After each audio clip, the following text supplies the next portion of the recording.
Focus. Focus up. I'm talking to you, Crystal Ortega. You always make me laugh on LinkedIn. Keep up the great work out there. Welcome to episode 32 of the Rubio Method. My name is Chris Rubio, along with Sir Nicholas Monahan. We've got a fantastic show for you today. Today, we are going to be covering finding the right fit for you, losing a close relative, not good, speaking other languages, pregnancy sympathy pains, different musical tastes, the 80s, The Godfather, the very fine line of how to be a man and how men are the prize. All of that and much, much more on today's episode of the Rubio Method. Christian, I'm out.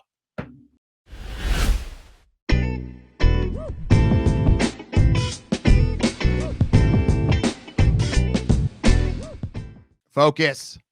Focus up. I'm talking to you, Patrick. Even though you're the worst speller of all time, I still respect you, and I think you're a great, great guy.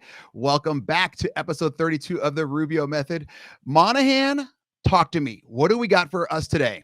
Yeah, today's an awesome one, and a one that is every guy's almost afraid to even venture out to do, and that is to look for a counselor. So today we're going to be talking about what to look for when you're looking for a counselor, right? So someone to talk to, a couple of things you want to take a look at. What do they specialize in, right? Are you having marital issues? Are you a fella who's just kind of confused about what they want to do in life? A man who's having just any type of struggles, generally speaking, there are counselors for specific, life, styles and life seasons. So go ahead and check that out. Be sure that there's a counselor for you in whatever season of life that you're in. That's really exciting. The second one is, do you want a male or a female counselor?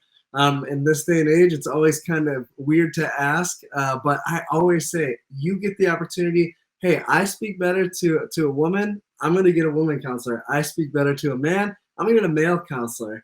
It's your choice, whatever you feel the most comfortable with. And then number three, or there's of the four, there's three, is you can choose if you want to be in person or online. So make your choice. Hey, I've got a busy schedule. Counseling these days has been made so easy that they can come to you right in your room with your computer. Or if you want to go, you feel comfortable more in person, that's another option. And last but not least, counseling is not cheap. So something that a lot of counselors will offer is a discounted rate if you explain your circumstances. So that's something that people don't always realize, is that you do have availability for you if you are in a tougher financial circumstance, because counselors are expensive. So that's what to look for in a counselor, and just some tips on when you're getting ready to go out there and decided to make that change in your life. That's what'll help you out get there. Monahan, those are very good. Let me just recap, just to clarify. The first one is you got to find someone that has a specialty in what you were talking about. So if you're going through a divorce or something like that, you don't want someone that's doing something that has to do with loss of a parent. Okay. Number two, male or female. I same thing as a massage. Do you want, a rough hands, or do you want like a soft touch? Number three would be on the line or off the line. I'm assuming that became big over the Rona issues. And then fourth, if you give them somewhat of a sob story, they might throw you a little bit of a coupon. That's it. You nailed it. Fantastic. I'm halfway there, Daddy. Monahan, email questions sent into rubio@therubiomethod.com. You got three of them. Let's hit the first one. All right. This one comes from Taylor in Charleston, South Carolina. I've never been there. That place sounds amazing. Taylor asks, I'm very close to my uncle, and he's coming to the end of his life. So do you have any advice on making sure that he is never forgotten? I'll hop in. I love letters, letters to each other. I mean, I've got tattoos. I love tattoos. I've recently seen a lot of people have a past loved one who signed their name on a letter, or love you, or, some sort of quote, and they'll get that tattooed on them with their handwriting. So that's kind of something. And then as well, when you have that letter, to me, it feels like you have that tangible piece of that person forever. What about you, Rubio? Those are good ones, Monahan. I never thought about those. Your body's becoming like a hieroglyphic board at that point. I always say with technology nowadays, it's so great. If you have the ability to know, like this person knows that, okay, their uncle's getting close to, it's game over. Maybe start videotaping them, with your phone, getting some voicemails. I still have voicemails from anyone that close to me that's passed in the past like 10 years, and I keep, every once in a while I'll just listen to them, or if I have any videos, it's great to just see them. So that would be my recommendation, is start videotaping them and just ask them, say, hey, Uncle John, what was it like when you went to high school? And just let them talk. And I always think that's a good one. Monahan, what's number 2? That's really good, Rubio. I like that. Number 2 comes from Tim in Boston, Mass. He says, "Do you guys speak any other languages?" Rubio, I don't think I know this. Do you? I do not. I do not speak any other languages. Every once in a while, I can understand a little Spanglish. I took a lot in high school, and but my college language was Uzbekistan or Turkish.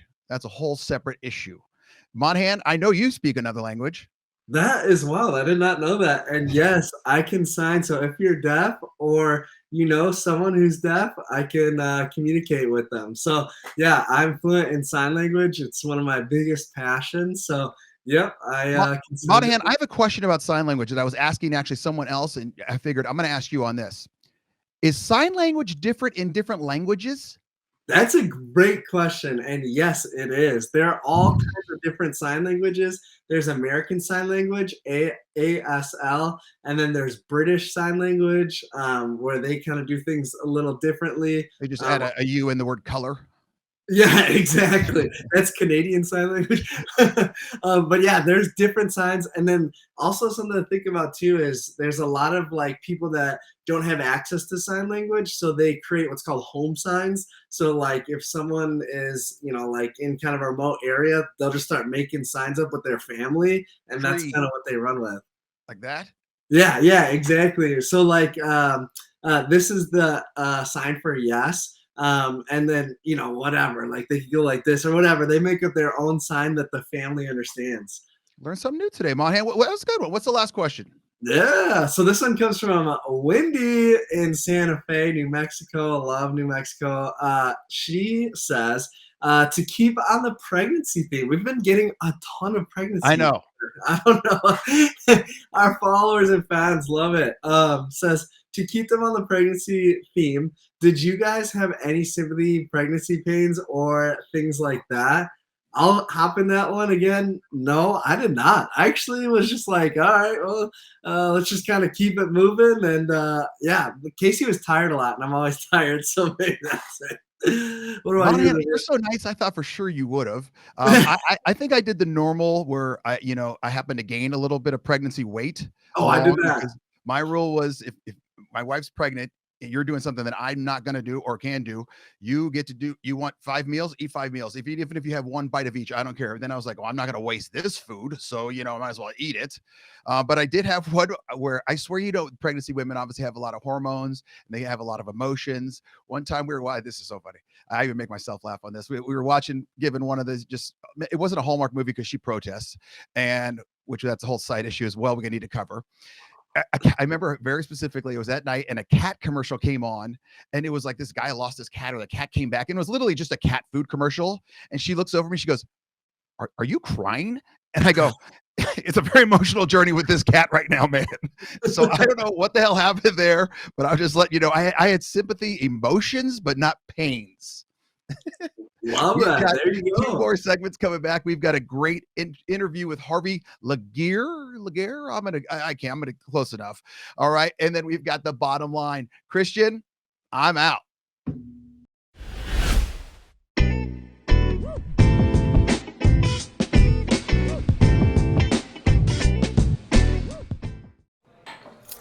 What do you think you're doing, Kevin?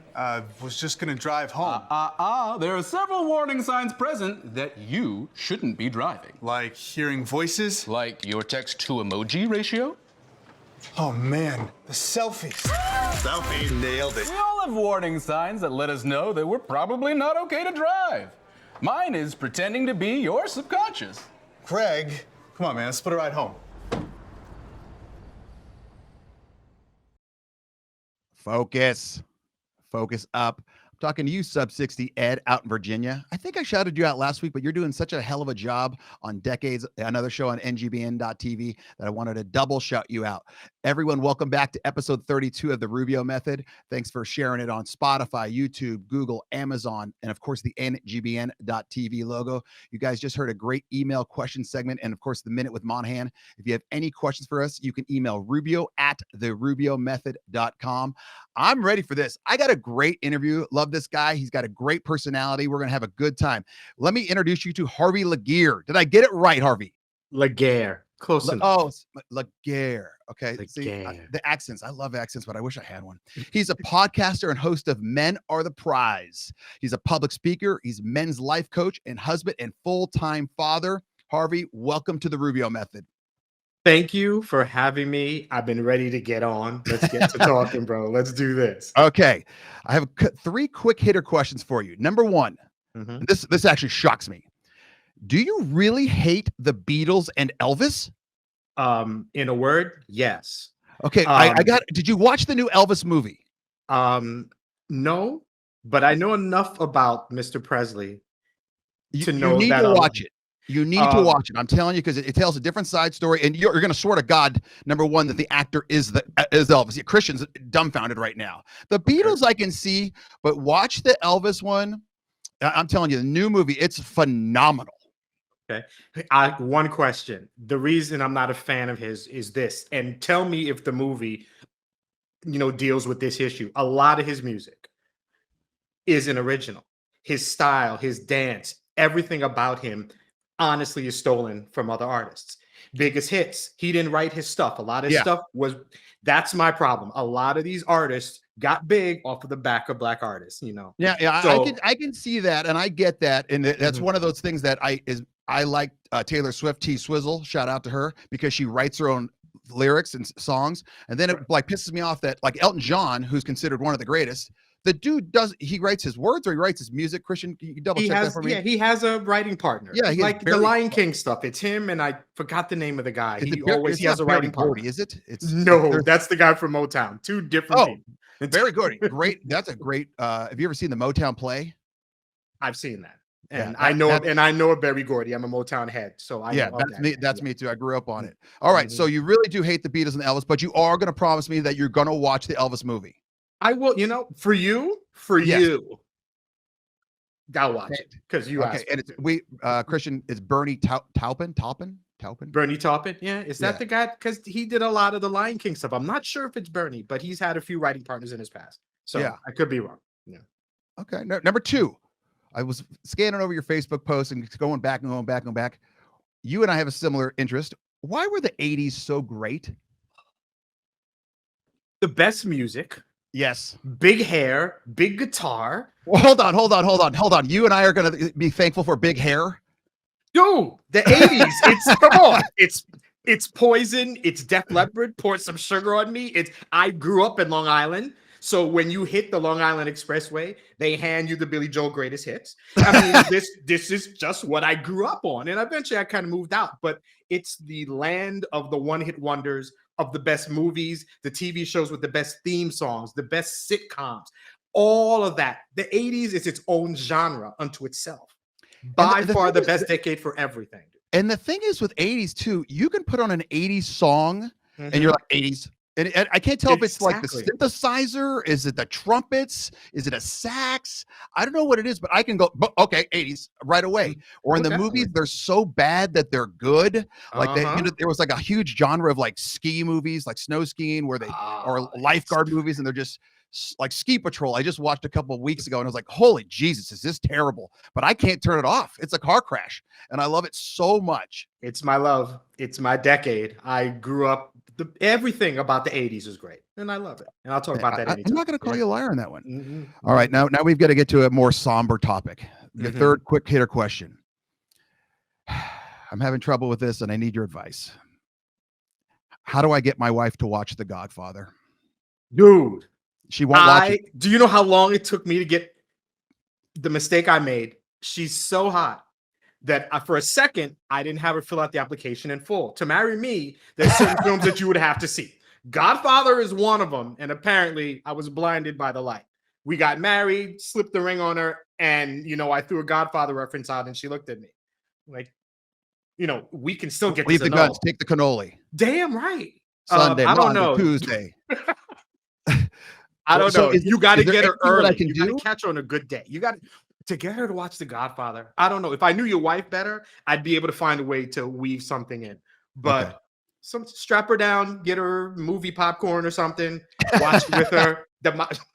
I ate way too much of that while my wife was pregnant. So that's a reference to, something you were talking about earlier. But No worries, no worries.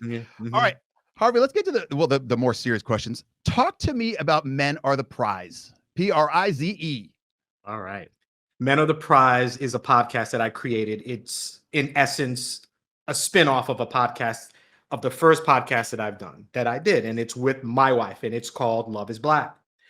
During, the Rona situation, we were at home, and we always said we were going to do a podcast because we have differing opinions about a lot of things. Me and my wife don't agree on a lot of things.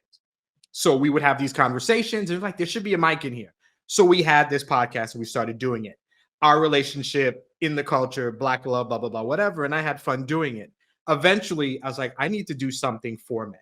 I need to do something that I could listen to or watch by myself or just for me. So I came up with Black Men Are the Prize, specifically because women are always kind of referenced as the prize. Women are the prize. That's who we're reaching for. That's who we're trying to get. And I'm like, yeah, it's true. But men, we're pretty cool also. So Yeah. I think we're the prize also. So I'm like, let me come up, podcast, Men Are the Prize. I took 4 of the letters in the word prize, and that's how I do the podcast. Each letter represents a characteristic that I think are good ones for men. P is purpose. What are you here for? What are you going to do? Why? Resilience. What crap have you gone through? How did you survive it? And how did it make you better?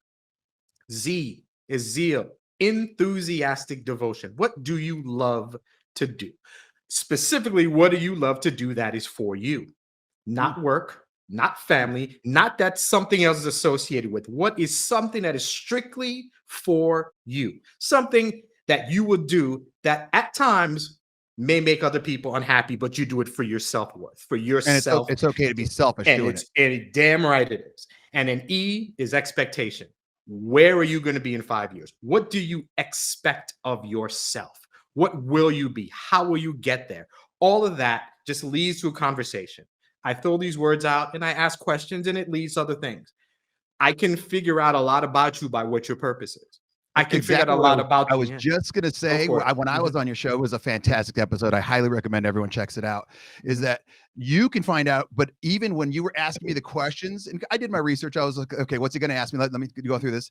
I found out a lot about myself, like very quickly. I was like, oh, damn, this is a good question, but I didn't even know that I did that. But okay, I guess. And that's what you're going for. Yeah, that's the point. And excuse me, the most important thing is, as much as I love hearing stories, anecdotes, you telling me about yourself, the real point of the podcast is to get you to talk. Now, you're a talker. I know what you do, and it's part of your job. You're yelling at people, bend over, blah, blah, blah, whatever. But I need you to talk about you.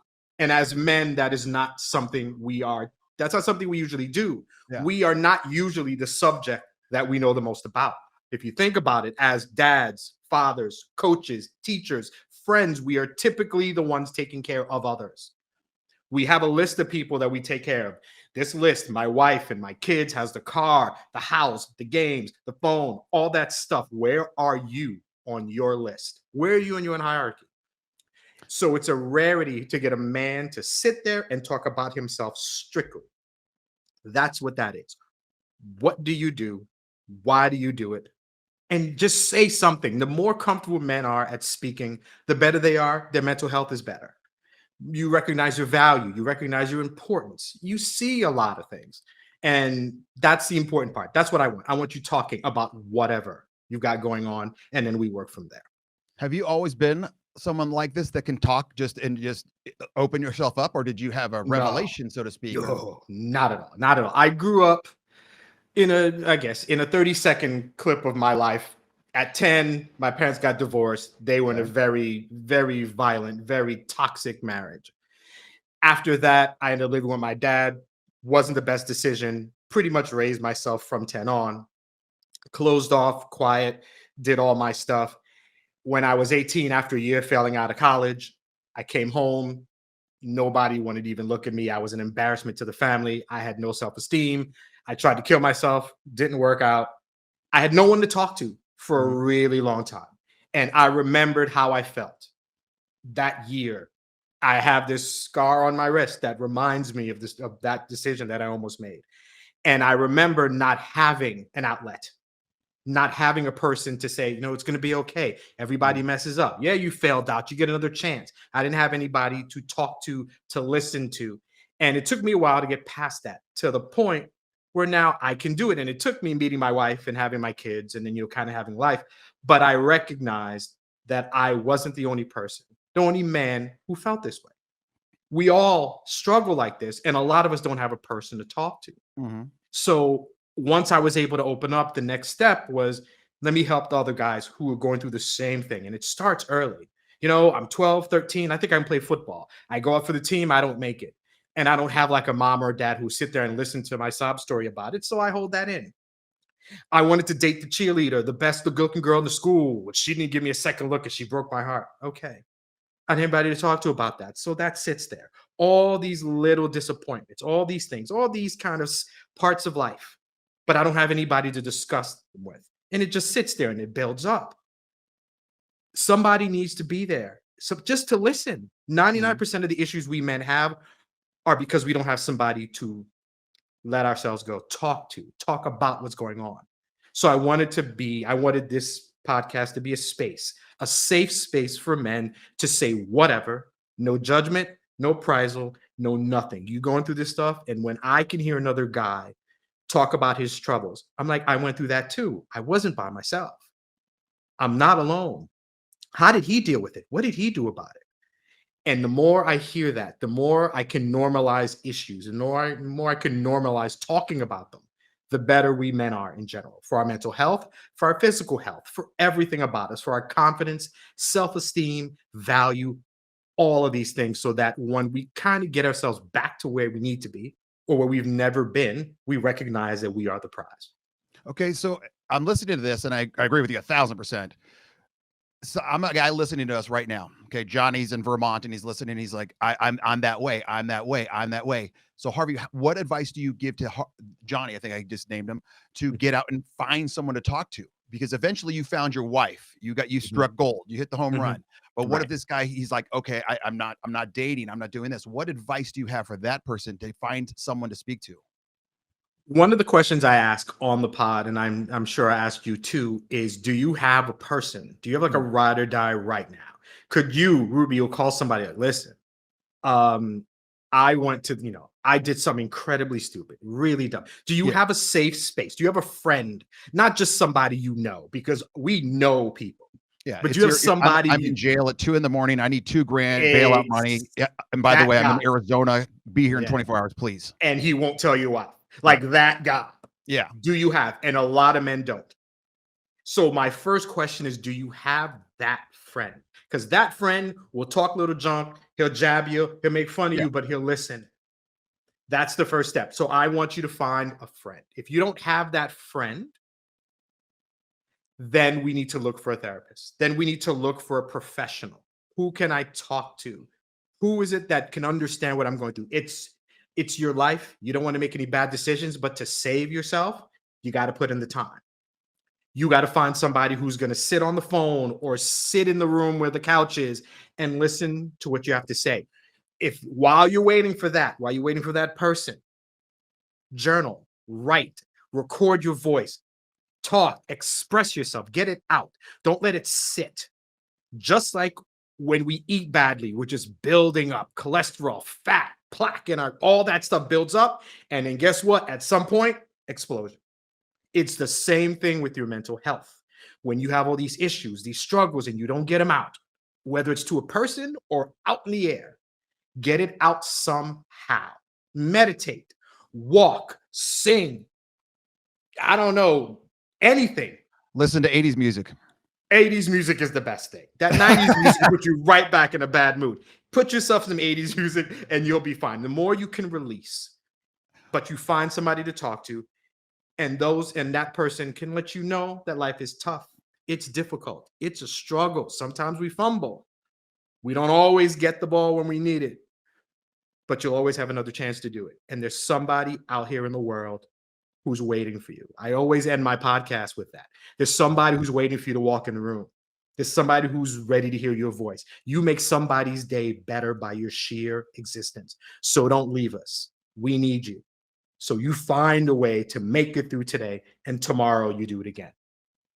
One of the key things you said right at the very beginning of that was you need that friend who's going to jab you, he's going to throw some bones at you, he's going to do all this. Do you think I get in arguments with people about this all the time, that is, yes, men need to be men, but men need to be soft, but you need to be hard. It's kind of a weird thing. And I've always said my closest friends and the people that I'm close with, I'll go right at them, whether I'm disagreeing with them or I'm making fun of them. And it's one of those where, do you think it's necessary for guys to have friends, number one, that have the ability to go at them, and they, like, hey, Harvey, your hair is looking really good today, bud, or one of those things? Right. It's imperative that we don't take ourselves too seriously. Yes. That's the important thing. And there's nothing, no matter how famous you are, whether you're Harvey or you're Rubio, and you got the show and you got the producer and all these people loving you and all that stuff. There's got to be somebody who can ground you. Like your wife say, listen, I don't care what you're doing out there. I don't care what shows you are. Take the garbage out.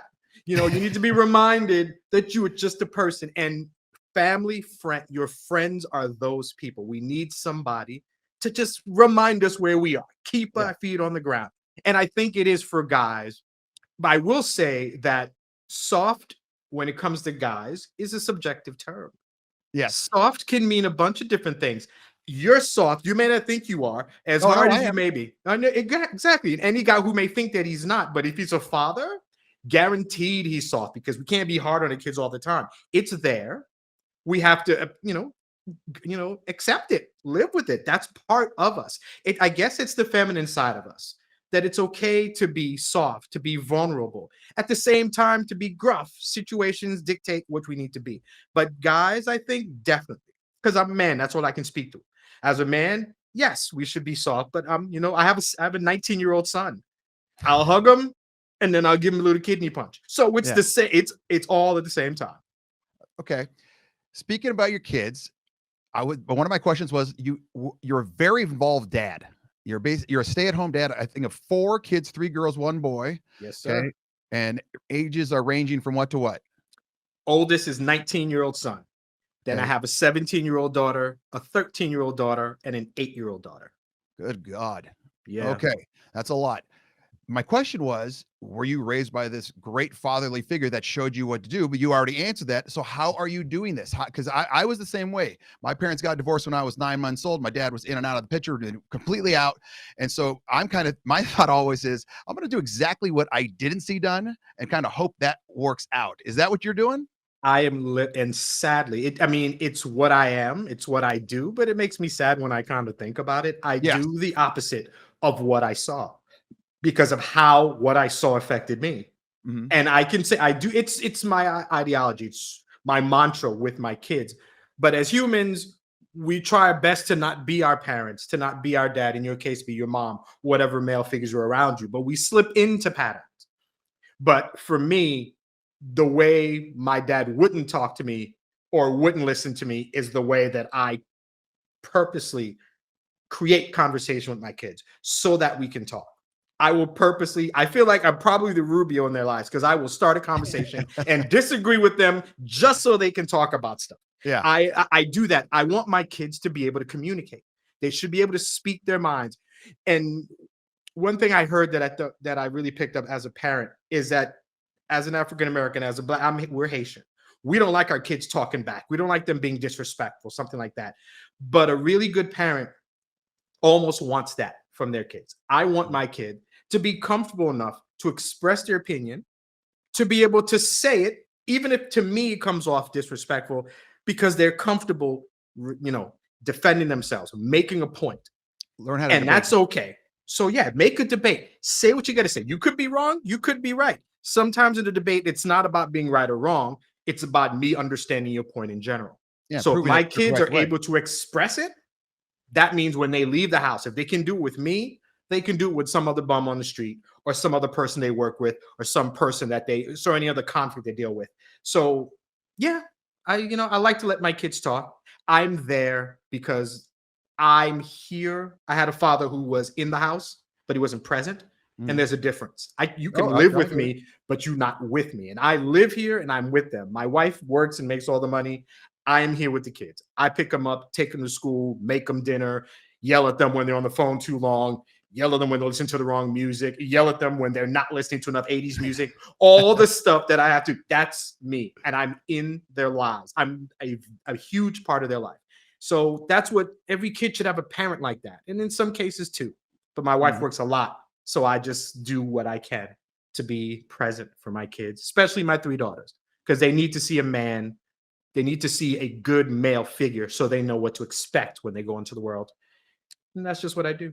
And all 4 will be extremely thankful for you over time. And if you're going through the teenage years right now, they may not express it, but it comes around. It comes around. Yeah, Trust me, I know. Harvey, this was phenomenal. We've been talking for 25 minutes. It feels like 2. And I'm getting Christian yelling at me because we're 4 minutes over. I have so many more things I want to talk to you about, but I'm definitely going to have you back on the show. Where can people find more about Harvey Laguerre and Men Are the Prize? Okay. To find me, Harvey Laguerre, first and foremost, I'll make it easy for you. I have a website. It is harveylaguerre.com. Lucky for you, you don't have to pronounce it right to find it. Yeah. All you have to do is type it in. It is Harvey, HarveyLaguerre.com. That site has all my episodes of the podcast. You can watch or you can listen. I'm going to start blogging more, have my blog stuff. All my social media is there. So if you want to see what I do, you can follow me there. The podcast is where you can hear all the conversations, all what I think about being a man, how we can be better as men, as fathers, as role models, as anything. Besides that, I'm an 80s kid. I love just random stuff. I do other podcasts. I do a weekly podcast where we just rank stuff and we talk about all kinds of issues. I have the podcast with my wife where we talk about the relationship. But hit my website, you'll find me there, and we can talk about anything.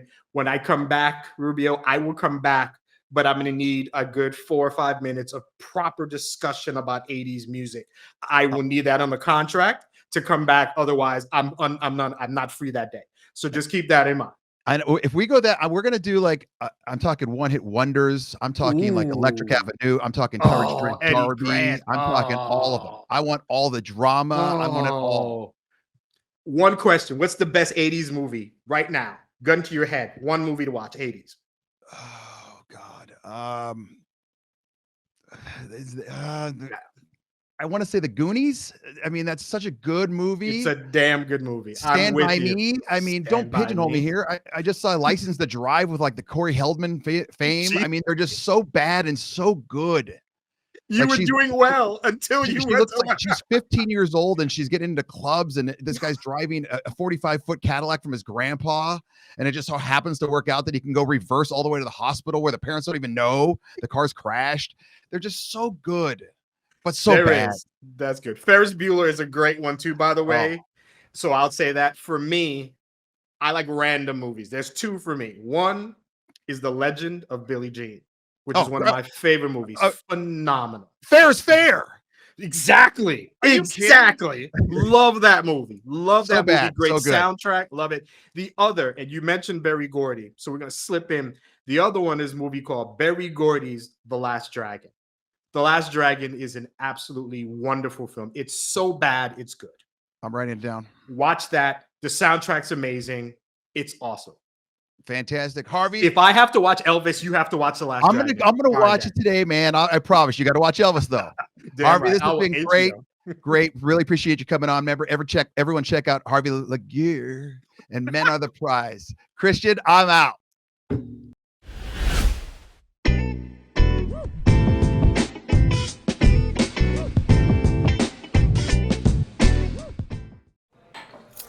What do you think you're doing, Kevin? Was just gonna drive home. There are several warning signs present that you shouldn't be driving. Like hearing voices? Like your text-to-emoji ratio? Oh man, the selfies. Selfie nailed it. We all have warning signs that let us know that we're probably not okay to drive. Mine is pretending to be your subconscious. Craig, come on, man. Let's put a ride home. Focus. Focus up. I'm talking to you, P.R.I.Z.E, out in Tennessee. Keep up the good fight, my man. Welcome back to episode 32 of the Rubio Method. You just saw a great interview with Harvey Laguerre. I think I got it that time. Thanks for sharing on LinkedIn, YouTube, Spotify, Amazon, Google, and of course the NGBN.TV network. If you have any questions for Monahan, myself, or Harvey Laguerre, you can email rubio@therubiomethod.com. Right now, we've got our final segment. It is called The Bottom Line. The bottom line is all the stuff you should have learned without even realizing you learned it. Here we go. Number one, take your time and choose wisely. Remember Monahan's 4 things that he had for the Minute with Monahan: how to choose a counselor, make sure they specialize in what you're doing, make sure you get somewhat of a discounted rate, male or female. Do you want it to be on the line or off the line? So that's a big one. Number 1, take your time and choose wisely. Number 2, document as much as you can to share as much as you can. This goes back to the email question we had about losing a close relative.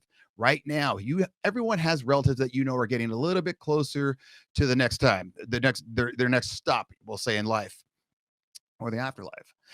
Start documenting, take some pictures, take some videos, ask them some questions. What was it like when you met grandma? What was it like when you met grandpa? What's your favorite food? Try to get those recipes. I know my wife always is still mad because her grandmother was the best pie maker of all time, but she would never document how she did. Oh, you just do a little pinch of that, a spoonful of this, a cup of that, or whatever. And she doesn't know how to make this pie. That was supposedly the greatest apple pie in the history of man. Number 3, make connections with a man and keep making them over and over and over again. Just like Harvey Laguerre was saying, go out, make connections with someone, learn how to speak. It's okay to be vulnerable. You got to be hard, but you also got to be soft. Make connections with men and keep making them. More friends, the better. And if your friends are a little bit rude to you, it's okay. That just means that they love you. That was a great episode. I knew it would be good, and it was even better than I thought. Till next time, Christian, I'm out.